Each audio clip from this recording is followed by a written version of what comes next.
our guest, CS Mbadi, the MPs, the youths, bunge la wananchi, wanabiashara, all protocol observed. Tumsifu Yesu Kristu. Daima na milele. Kwa majina, my name is Lilian Bitok. I'm a director at the Kenya National Chamber of Commerce and Industry. I'm here to represent some issues, to present some issues to our CS in regards to budget. So first of all, let me give Waziri his flowers. When he came into power, kwa hiyo kiti ya CS, Kenya was struggling with a lot of debts. Yeah, so sijui ulifanya nini, ulicheza kama wewe. Until now we can see we are doing well currently. We have put in the balance and I can see the economy is not bad from when you came in and now.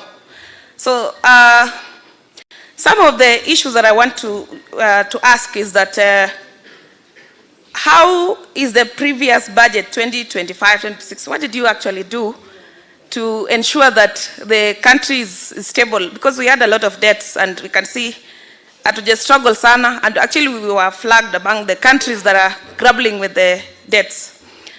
So another thing is that what do we expect for this the next financial year, 2026-2027?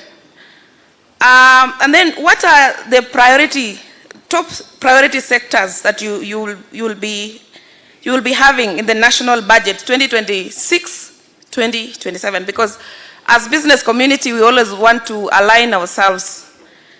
Yeah, so, and what will you allocate for like the manufacturing sector, the SMEs, the agriculture and the value addition for the youths and women? What will be the allocation like? And then also, what strategies have you put in place to reduce the cost of living? We know you've really tried, but I know you can still do something so that the cost of living can go down. And then what tax incentives do you propose for local businesses, especially for value addition, youth in business, comrades power? Wow. Yeah, because they would want to venture into business and they want some incentives that will encourage them venture into business. And also even the women in business, we have a lot of issues there where we don't have the capital. So what measures, another question is, what measures have you put in place to ensure government pays the suppliers? Because we have a lot of issues with the bending bills. I know you're working on it, but we still have a bit of issues. Is it possible to put like a time bound? For example, if I was to supply the county government of Uasin Gishu, can I know like when will I be paid after I've done my work? Yeah, and also maybe the allocation. I understand that we have a government organization called KDC, which I know the government you do allocate some money there, which is supposed to lend to the business community.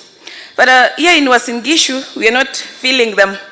So maybe you need to tell them that we need to understand what exactly they do, because I understand that the government is doing quite a lot to help the business community. The problem is information gap is where is a biggest problem. So kindly let them come down here and actually tell us exactly how we can benefit. Can the government also partner with the banks and give us affordable credit, especially for women and youths, if that is possible? Yeah, I believe that is possible. And then there is the issue with the AGBO. I understand that 30% has been allocated to women and youths. what measures have you put in place to ensure that this 30% actually goes, and it is actually a very transparent process, that this 30% goes to the youths and women?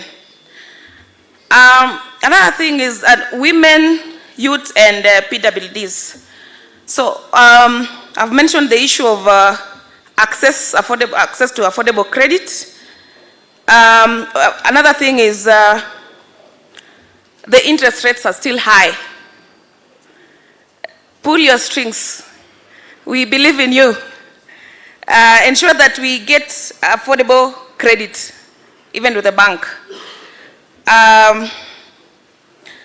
So another thing is that maybe you can reduce the how can you reduce the fiscal deficit? By what measures have you put in place? Because maybe you need to consider borrowing internally. Remember that in this housing, affordable housing, sini Kenyans ndio wanajenga. So it means that we can still, there's a lot we can also, even as business people, you can borrow from business community with an interest where we can also benefit and do some developments and probably reduce the external borrowing. Predictability in taxes. Is it possible you sometimes to put it like an tax freeze? Tax freeze means, tax freeze means that as business community, whoever is coming into business, they need to know in the next 3 years, how much will I pay as taxes? Because it keeps changing. Every year, after every 6 months, we see Mambo imebadilika, hatujui tunatakana tulipe ngapi. So is there like, can we have a predictability in terms of business? When somebody is even an investor, when they come, they know that in the next 3 years, I can be able to plan for this. The cost of energy is still very high. That is electricity in terms of manufacturing. So, and you see many people actually import goods from Uganda because I don't know what they do there. And also there's a lot of imports from China. There's something they do, but manufacturing in Kenya is becoming very expensive. Maybe there's something that needs to be done there. And then lastly, what is in it for us as Uasin Gishu? Umetupangia mambo gani kwa hiyo budget? Ni nini unaona unaweza kutuletea Mzuri? Ama ni aje? Mpango ya infrastructure and development zenye umetupangia kwa Uasin Gishu.